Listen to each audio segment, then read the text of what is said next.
masarap na chicken feet.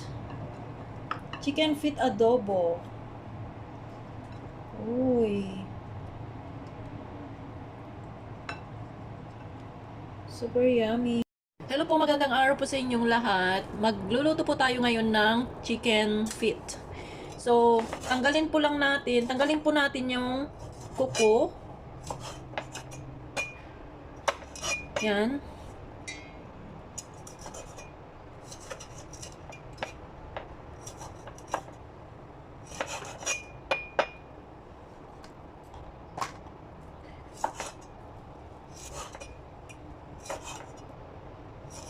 Yan, pag natanggal na natin itong kuko, guys.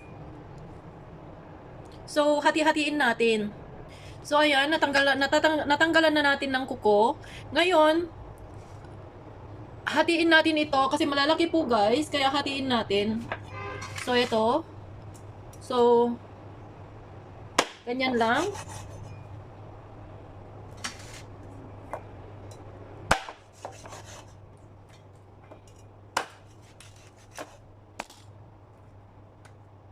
Ganyan lang po. Yung paghati.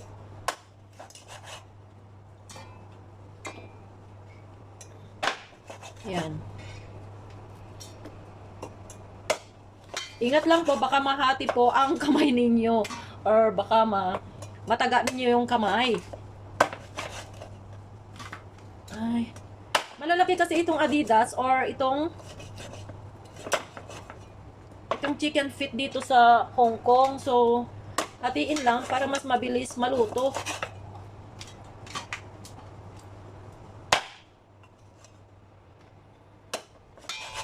Ngayon, ang hati-hati na natin, i-blanch natin or papakuluan natin sa tubig. So, ito po guys, papakuluan natin. Yan. Yan ang kumukulong tubig. So, pakuluan lang natin para matanggal po yung mga hindi kanais-nais na bacteria dito sa paa ng manok. So, eto na, kumulo na. At nakita nyo yan, mga blood po yan. At marumi. So, ngayon, huhugasan natin at lalamasin natin ng asin. Maraming proseso ang pagluto or ang paglinis ng paa ng manok.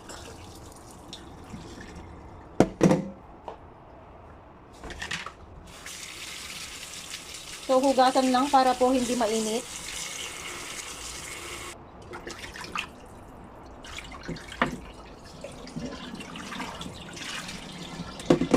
Yan. Ngayon, lalamasin po natin yan ng asin.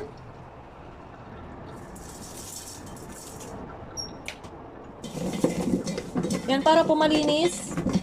At talagang siguradong malinis po yan. So, lamasin natin ng asin.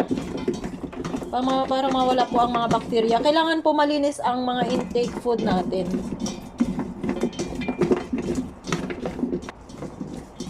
So, hugasan muli.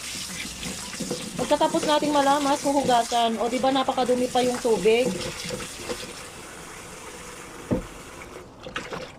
So, ilang beses pa natin huhugasan ito.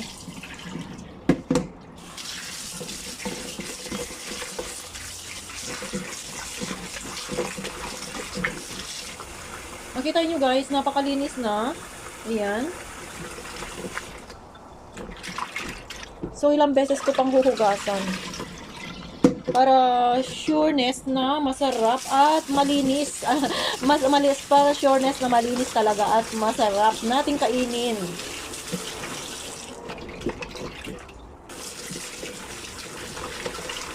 So, ito na yung pang-apat na hugas. Lastly. Ayan. So, ilagay na natin sa ating lutuan. So, ayan na po ang ating manok.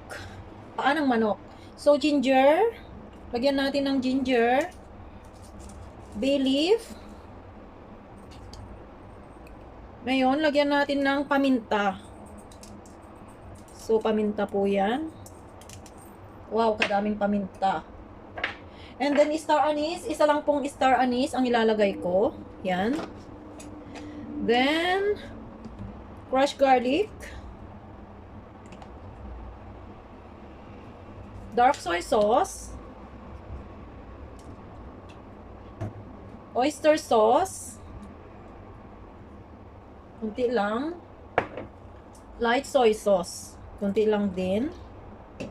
At syempre, ang ating sugar. At syempre, lagyan na natin ng tubig. Yan. So, ganyan lang po ang ating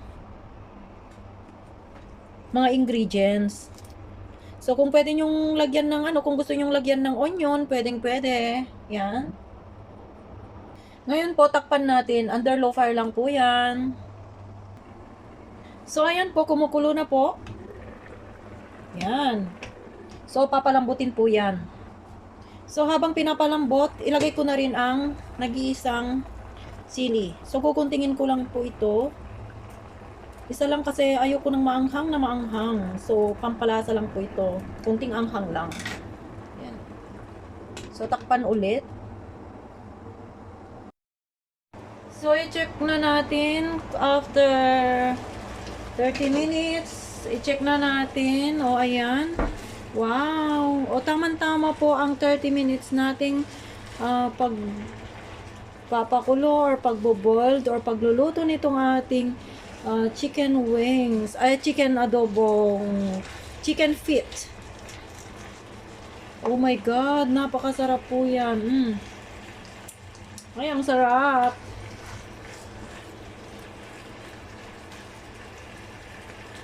So, ilagay na natin sa ating lalagyan, sa ating plates.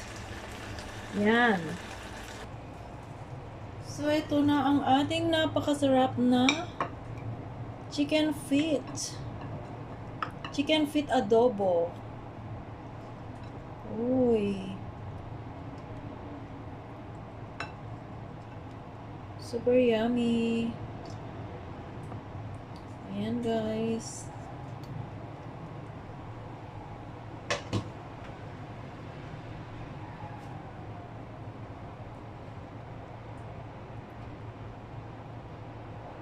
Yan ang napakasarap nating paa ng manok.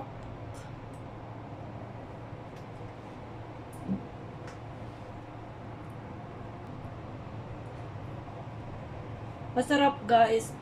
Konting spicy lang po, pero napakasarap na yan.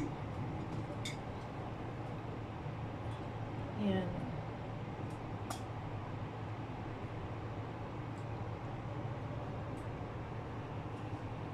Thanks for watching, guys, and please like and subscribe, and please comment down below sa aking comment section kung meron po kayong may comment sa ating simpleng recipe.